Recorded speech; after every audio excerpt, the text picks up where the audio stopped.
नमस्ते, मैं अविचल दुबे और आप देख रहे हैं न्यूज़ तक। 26 जनवरी की परेड के बाद दिल्ली के 3 बॉर्डर्स और उसके आसपास के एरियाज़ पर ट्रैक्टर रैली होनी थी।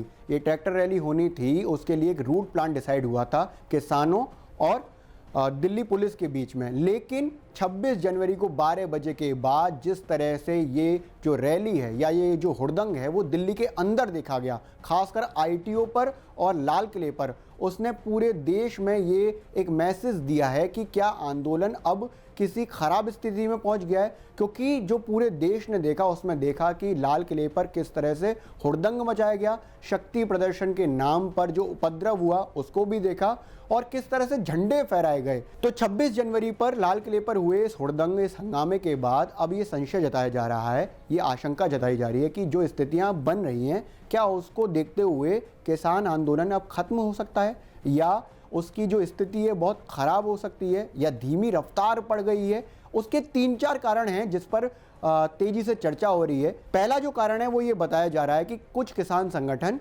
इस आंदोलन को छोड़कर जा चुके हैं। उन्होंने कहा है कि इस तरह से आंदोलन नहीं हो सकता है। दूसरा कारण बताया जा रहा है कि कल गाज़ीपुर बॉर्डर पर जहां पर किसान बैठे हुए हैं वहां पर बिजली काट दी गई।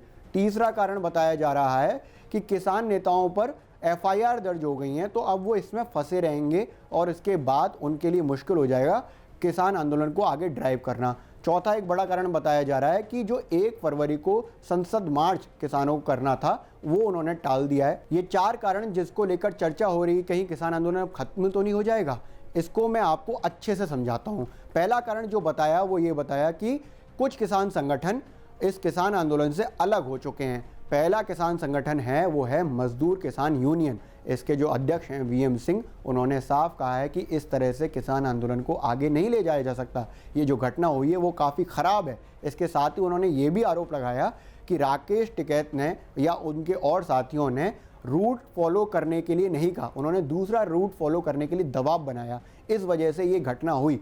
दूसरा किसान संगठन है वो है भारतीय किसान यूनियन, जिसके जो हेड हैं, जो अध्यक्ष हैं वो हैं भानु प्रताप सिंह। तो भारतीय किसान यूनियन, जिसे भानु कोष्टक में समझा जाता है, वो भी इससे अलग हो गया। उन्होंने नोएडा दिल्ली बॉर्डर पर इसका ऐलान किया और उन्होंने कहा कि ये बहुत ही शर्मनाक है कि इस तरह की घटनाएं होती हैं, दुखद है, हमारे एक साथी की मौत भी हो गई, इसलिए हम इस आंदोलन से खुद को अलग करते हैं।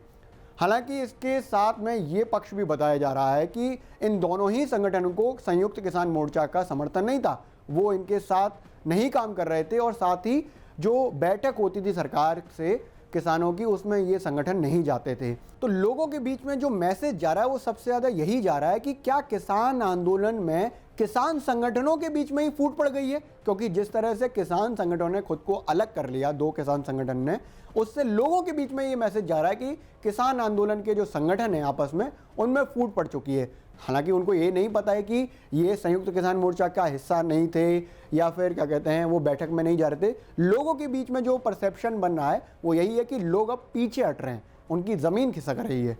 एक दूसरा बड़ा कारण है जिसको प्रशासन की कार्यवाही भी बताया जा रहा है, वो ये बताया जा रहा है कि कल गाज़ीपुर बॉर्डर पर बिजली काट दी गई, पूरी रात बिजली नहीं रही और इस गाज़ीपुर बॉर्डर पर कई किसान बैठे हुए हैं अभी भी आंदोलन करने के लिए। और राकेश टिकैत ने कहा है कि माहौल ख़राब कर दिया है प्रशासन ने और उस पर दबाव बनाया जा रहा है इस तरह से ये हरकतें करके कि जिससे किसान डर जाएं और पीछे हटकर चले जाएं। और ये जो स्थिति बन रही है उसकी वजह से उनको पूरी रात जागना पड़ा है, गश्तें लगानी पड़ी हैं, जिसकी वजह से उन्हें तकलीफ़ हो रही है। तो ये जो गाज़ीपुर बॉर्डर है जहाँ पर ज़्यादातर वेस्टर्न यूपी के किसान हैं, वहाँ पर कल रात पूरी बिजली नहीं रही है। उसके बाद जो स्थिति बनी है उसको देखकर यही समझ में आ रहा है कि किसान आंदोलन को थ्रेटनिंग प्रशासन के द्वारा मिल रही है या दी जा सकती है, ये किसान संगठन लगातार आरोप लगा रहे हैं। तीसरा एक बड़ा कारण बताया जा रहा है, उसमें ये है कि करीब 37 किसान नेताओं पर एफआईआर दर्ज हुई है। तो ये जो 37 किसान नेता हैं, ये बड़े किसान नेता हैं, अपने अपने संगठनों को लेकर चलते हैं और यही संगठन इन 3 बॉर्डर्स पर मौजूद हैं। तो अब इन किसान नेताओं पर जब एफआईआर हो गई है तो उन पर अब कार्रवाई भी होगी, जांच की प्रक्रियाएं चलेंगी।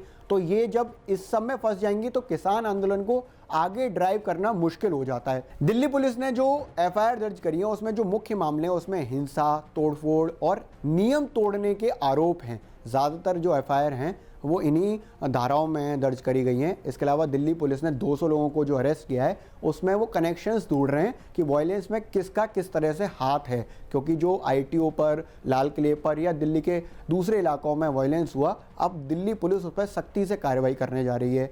जो बड़े नेता हैं जिन पर FIR दर्ज करी है वो उनमें राकेश टिकैत, मेधा पाटकर, योगेंद्र यादव, दर्शन पाल, राजेंद्र सिंह, बलवीर सिंह राजेवाल, बूटा सिंह बुर्जगिल और जोगिंदर सिंह भी हैं।